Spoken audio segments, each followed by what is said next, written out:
Hindi nyo ba iniisip yung mga employees bago kayo mag-decide na ituloy yung project na yan? Ha? Cynthia? Ronald? Paul? Ano? Sila ang madedihado. Ha?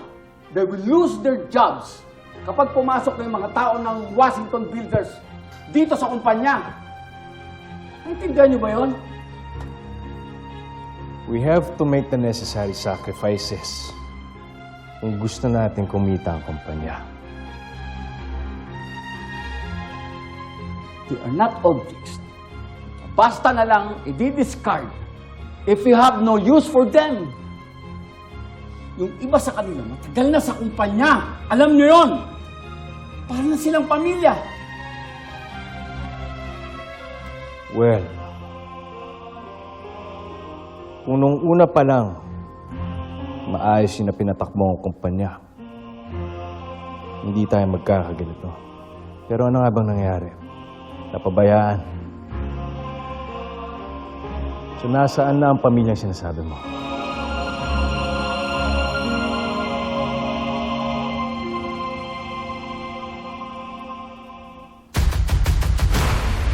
Hindi lang ikaw ang magdidesisyon nito, Aldrin. Pagbotohan natin kung itutuloy pa yung project na yan.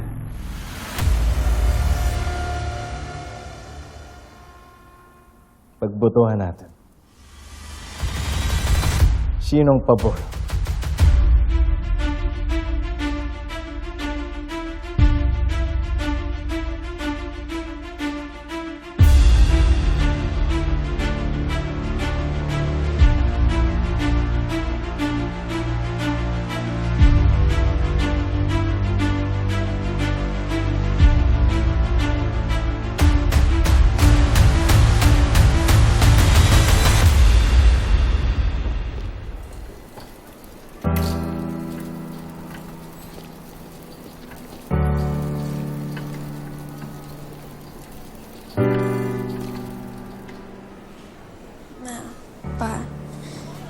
After this po, kapag nakakalakad na po ako ulit, let's travel abroad, okay?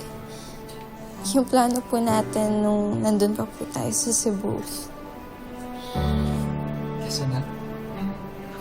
Nagawin natin yun. Basta ipangako mo sa akin. Lalaban ka dun sa loob, ha? Tapos magpapagaling ka. Hihintayin ka namin, anak. Pupunta tayo kahit saan mo gusto, anak. Malayo sa mga taong nananamantala sa kabaitan mo. At sa mga taong nakakasakit sa'yo, anak. Please. Huwag mo nang isipin yun.